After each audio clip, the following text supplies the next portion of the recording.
मलक साहब, चौक पे भी इंतहा कचरा जमा हो गया है, ना इंतजामिया ताउन करती है और ना ही इलाके के लोग। सलीम साहब, इसका तो मेरे जहन में ये सोल्यूशन है कि वो एमएलए साहब है ना, मैट्रिक के दोस्त हैं मेरे, उनसे जाके रिक्वेस्ट करता हूँ कल सुबह के एक तो वो ये कचरा उठाएं। और जहाँ तक आप बात कर रहे हैं इलाके के मुकीनों की, तो उसके लिए ये है कि मौलवी साहब से कहता हूँ कि इस जुम्मे के खुतबे में ना सफाई सुथराई का बयान दें। भाई आखिर मसला क्या है कि मोहल्ला भी तो घर की तरह होता है, तो साफ रखें उसको। मलिक साहब, आजकल इलाके से गटर के ढक्कन बड़े चोरी हो रहे हैं। अब देखिए ना, शकील साहब का लड़का ढक्कन न होने की वजह से गटर में गिर गया। अरे अरे, वो तो वसीम साहब थे तो उन्होंने देख लिया तो बचा लिया उसको।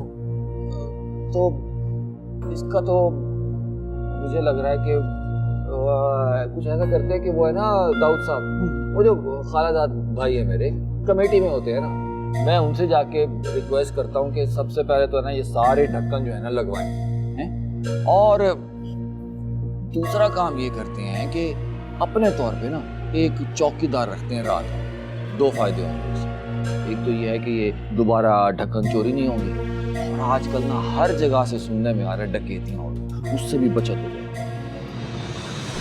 जबरदस्त तजवीज़ दी आपने मलिक साहब। और दूसरा एक और तजवीज़ है, अगर आप सारे कहें तो मैं सोच रहा हूँ कि जहाँ जहाँ जगह है ना इलाके में, घर के बाहर और सड़कों के इर्द गिर्द, वहाँ पौधे लगवा दिए जाए। एक तो माहौल भी खुशगवार होता है, और ये जो आजकल पूरी दुनिया में जो क्लाइमेट चेंज हो रहा है ना, उसकी वजह से बहुत जो है ना आफतें आ रही हैं, ये जलजले, सैलाब, ये सारी चीज़ें, उससे भी बचत हो सकती है। मलक साहब, पता चला है कि इलाके के 4-6 बच्चों ने स्कूल जाना छोड़ दिया है। ये क्या वजह भाई? क्यों भाई? इसकी वजह से, फीस की वजह से। मलक साहब, इतनी महंगाई हो गई है कि लोग खा लें या अपने बच्चों को पढ़ा लें। मलिक साहब, आपको तो पता ही है आजकल लोग कितने परेशान हैं, और लोग और महंगाई तो आप बल्कि ये देखें, महंगाई 400 गुना बढ़ गई है। अब वालिदैन बच्चों की फीस कैसे भरेंगे, अब कैसे चलेगा? बात तो बहुत अफसोस की, लेकिन बच्चों की एजुकेशन तो बहुत जरूरी है। तो आप लोग ऐसा करें कि एक ना लिस्ट बना लें, हैं? जितने भी इलाके के ऐसे बच्चे हैं जो फीस ना होने की वजह से स्कूल नहीं जा रहे ना, उन सब के नाम लिख लें। मेरे लंदन में एक दोस्त हैं, वो एक एनजीओ चलाते हैं इसी एजुकेशन के हवाले से। मैं उनसे रिक्वेस्ट करता हूँ कि जितना हो सके हमारी मदद करें। मलिक साहब, जरा आपसे एक बात करनी। जी जी कहिए। मलिक साहब, जरा साइड पे आइएगा, अकेले में बात करें।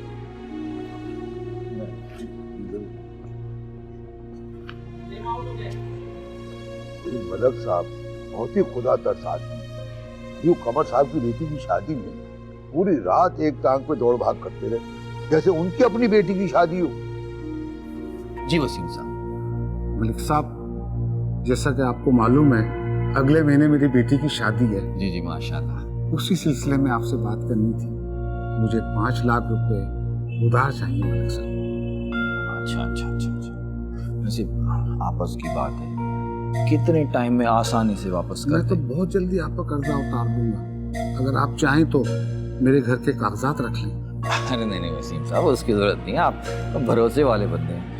आप ऐसा करें कि कल शाम को ना मेरे घर पे आएं, मुझसे जो कुछ हो सका मैं जरूर करूं। ठीक, सुबह होने के बाद मेरे ख्याल में अब चलते हैं। सलीम साहब तो बैठे ही रहेंगे। सलीम साहब, आपकी बेगम तो घर छोड़ के चली गई हैं, हमारी तो घर में है ना, और ये ना फिर वो हमें ना छोड़ें। सुबह होने को है।